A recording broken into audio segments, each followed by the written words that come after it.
Hey fam, welcome back. I am your favorite life and relationship strategist, MarshaunO, and you already know we are still in the series of how to prepare for marriage. And today you've heard this conversation so many freaking times that I had to bring it here because it is so simplistic, and yet so many people have issues with communication. So yes, we are talking about your communication and literally, how are your communication skills? How are they? How do you actually show up when you're speaking to your spouse? Like, are you actually listening? Are you actually speaking over them? Like, how are you showing up? What are you actually saying? What does communication actually mean to you? That is your exercise from this video. I'm saying it early. Take out a pen and paper and specifically write down what communication means to you and then what it looks like to you. So what does communication mean to you? And then what does it look like to you? We talk about this a lot, but most people don't talk about the how. How do you communicate? What are some of the things that you actually should think about or look for when you are communicating to say, hey, I'm actually a pretty effective communicator. I am going to give you that today. So this is how you prepare. And actually, you can use this particular one in every situation with every relationship that you're in. But it's the most important with all of the important relationships, specifically here to your spouse. But again, you can use this with any and every person that you are speaking with, that you are conversing with. So one of the first things that you need to think about is literally how you are approaching the conversation. How are you approaching your spouse? Your approach matters. Your demeanor matters. If you don't know this, most of your communication comes from your body language, not from what we say. It's from our body language. It's from the way that our facial expressions, the way that we either lean in when we're wanting to hear what you have to say, or when we pulling back and got that face like hurry up or shut up, or you ain't talking about nothing, but you're not saying anything. But this face right here is saying everything to the person on the receiving end, in this case, your spouse. So how do you approach communication, period? How do you approach it? The next thing that I want you to think about is focusing on your message, period. Specifically, the delivery of your message. I'm sorry, there is something in my eye. The delivery of your message, and then how do you receive the message when that your partner or somebody else is telling you that you did X, Y, and Z to them, or they didn't like the way that you handled this, or whatever it is. How are you receiving the message? But really, how are you delivering when you are speaking, when you are wanting to get your partner's attention? How are you delivering your message? Are you confrontational? Are you like, listen, this is how it is? Or are you like, you know what? Hey, babe, you actually hurt my feelings when you did X, Y, and Z. This is why I'm feeling this way. I would really like it if you did X. Like, take that statement, rewind it, write it down. Take that statement, start using that. I totally believe that you can say any and everything that you want to say. Is all about your delivery. Literally, if I want to tell you that your breath stink, I'm not going to say, baby, your breath stink. I'm going to say, babe, it's a little hot. You might want to brush your teeth or eat some gum, something right here, not working out for you. I still said it. They're not going to like what you have to say, but I said it in love. I said it very kind. I wasn't mean, but I still need for you to notice your breath stank, okay? It's all about your delivery, sis. It's all about your delivery, bro. All about your delivery. Also, be clear. Don't go all around the bush about it. Okay, let's go back to the brushing of the teeth, the stank mouth example. I don't want to placate. Man, woo, what you eat? I mean, I could say that, make it playful and humorous, but really get clear, make it effective, get straight to the point. Get straight to the point. Like what we playing with. We're grown-ups, so we have to act the part. You say you're grown, so act the part. Be clear. Don't placate. Don't beat around the bush. Just get right to it. Okay? But you still can get right to it and say it in love. Next thing, understand. I actually already mentioned this one. So I'm going to move forward. Can you ask for and be able to take their feedback? I mentioned that earlier, but I definitely want to make it a point. Can you ask for their feedback and be ready for them when they are not in agreement with what you are speaking about, or you think that they should be, I should say, that they should be in agreement with what you're saying, and then they hit you with boop, they're not in agreement, and you looking upside their head like, I knew I shouldn't have shared, blah, blah, blah. No. Be able to take feedback, especially when it's constructive feedback, especially when they are your target market or whatever it is that you're trying to get from them. Listen, you are not going to know everything. Your two eyes are still going to miss something. You can look at your project. You can look at your writing. You can look at everything over and over and over and over and over again. That fresh set of eyes is actually what's going to help you. Look at it in a way that you can take something from it positive. Don't worry about what they said about it and basically them not being in agreement with what you are saying. Don't worry about that. They actually are helping you. But if you're the person who always takes everything in, you make everything personal, you're not going to get nowhere, sis. You're not going to get nowhere, bro. Be open for their feedback. Be open for their feedback, whether you like it or not. Next thing to think about. Do you usually understand your partner's point of view, whether you agree with them or not? Do you usually understand your partner's point of view, whether you agree with them or not? Something to think about. Something to think about. Next thing to think about, how often are you offering your support? Your support. You. How often are you offering your support to him or to her? Think about it. Are they the person that's always offering their support, care, love, taking care of you, and you are never the person to offer the support? You're never the person to like step in and say, you know what, babe, I got this. You've been doing X. You've been doing a lot. I got this. Don't worry about it. How often are you offering your support?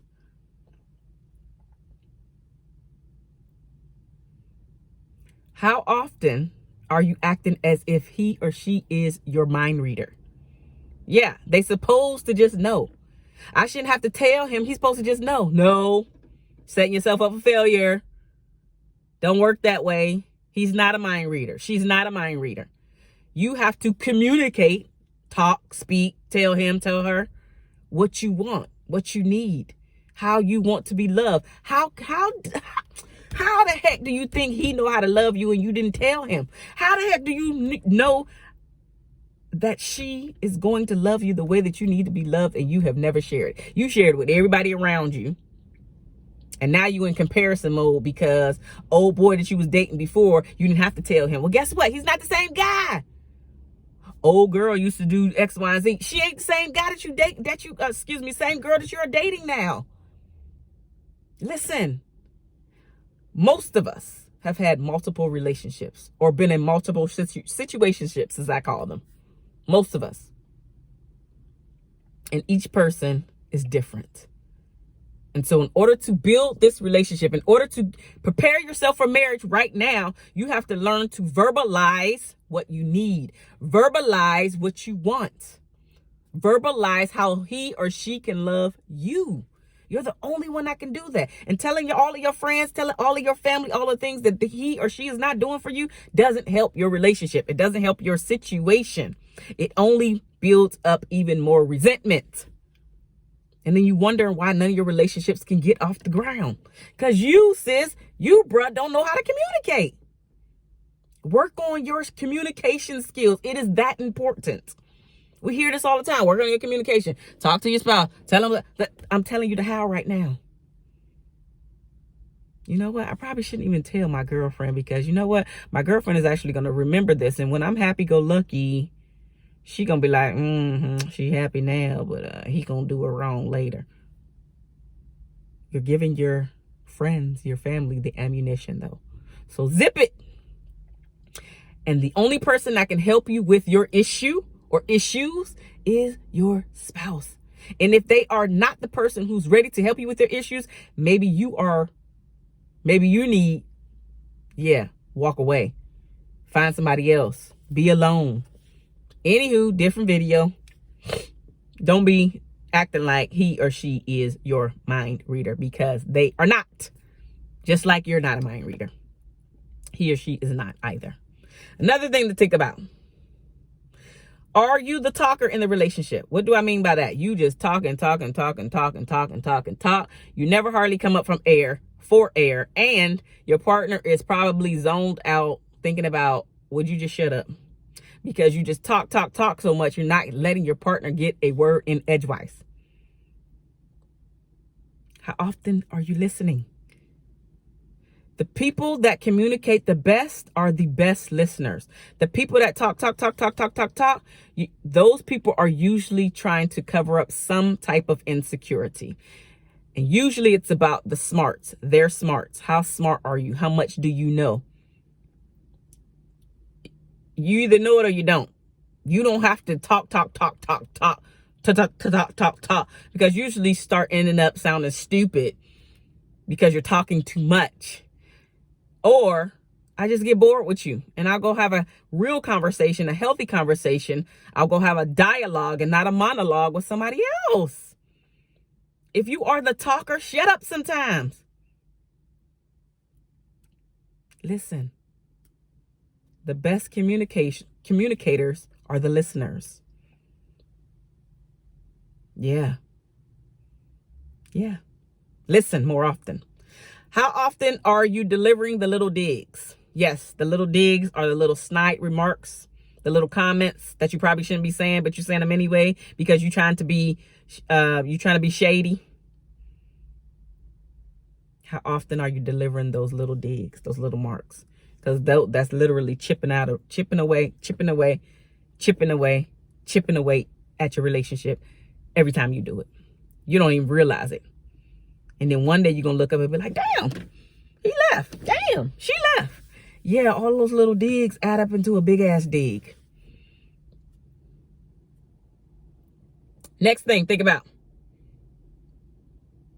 your mindset. Your mindset. What is your mindset behind the relationship? What is your mindset before you even go into the conversation to communicate with your spouse? Are you already thinking that it's going to be negative? You're not going to get anything accomplished? Or are you like, you know what? This conversation is going to be positive, and no matter what, I'm going to be positive. My spouse, my partner cannot make me feel bad. They cannot take away this positive space that I'm in. He or she can't do that. They can't do that. So what's your mindset before you even go into the conversation with your spouse? What's your mindset behind being in a relationship, period? Work on your mindset, sis. Work on your mindset, bruh. Another thing with communication. Are you the person that shuts down or stonewalls your spouse? Yeah, you're shutting down because you don't want to talk about said situation, or you done talking, or you want to feel superior. That shutting down, that stonewalling is a major factor. It's actually one of the 4 factors in why a divorce happens or the breakup happens. That's one of the reasons. It's one of the top reasons. Because all of us want to feel heard and understood. And if you're always shutting down, we're not communicating. You're also showing your level of emotional intelligence. It's usually low. Let's be real. Next thing. How often do you and are you ready to talk things through before they get really big? Like all of those little digs that I was talking about, all those little snide remarks that you are making. Why not nip all that in the bud and be an adult, be a grown up and say, you know what? Hey, babe, I've been thinking about this. And each and every time you do fill in the blank. Yeah, I've been thinking about, why do you do that? Let's talk about why you actually do that, because here's what's happening with me. Here's what's going on with me. Here's my thoughts when you do this. So instead of me getting angry and pissed off at you and us not talking to one another, why do you do that? And here's the thing, ladies and gentlemen, whenever you get to the why, your partner will be more conscious of it, and they'll also be like, okay, I need to get this under wraps. if they want the relationship to work, if they're willing to change, if they're willing to actually hold an adult conversation, if they're willing to take responsibility for the things that they say, the things that they do, to make you happy, to make you feel happy, to make you feel heard, understood, wanted, loved, etc. The final thing, when you are communicating, when you are going to have these talks, make sure that the timing is good for both of you. Not just you who's going because you want to get this thing off your chest. No, that's not the way that healthy relationships work. You can do it, but usually the other person is in their own world thinking about all of the crap that they are thinking about. So if your partner is in an angry state, an irritated state, or just off to themselves, that's not a good time to talk. It's not. Hold on to that. Hold on to that. Try to figure out what's going on with them. If they're ready to share it with you, then maybe you can bring this up after you figure out what's going on with him or with her.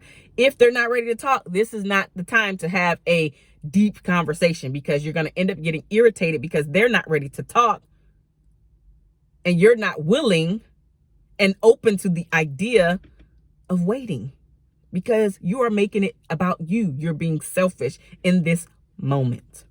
So make sure that the timing is good. One way in particular that the timing is always good is when your spouse or partner is laughing. It's a good time. The conversation might not be the best or the thing that they want to tackle in that moment, but it's a good time to have the conversation. Laughter, good time. Smiling, good time. You guys are laughing and joking with each other. Good time to have the conversation. Again, your delivery. Watch out for the way that you're saying things. If you guys are laughing and joking and then all of a sudden you're like, listen, I don't like the way. That's horrible delivery. Horrible delivery. You can say anything that you want to say. Your delivery must be on point so the other person can actually hear what you have to say and then change accordingly. All right, guys, I love you. There is nothing that you can do about it. If this is your very first video that you found me in, guess what? I have a playlist on how to prepare for marriage. Check out the playlist. If this is your very first time here, then guess what? Go ahead and hit that red subscribe button or the icon with my lovely face, and I will see you guys in the next video. All right, deuces, y'all.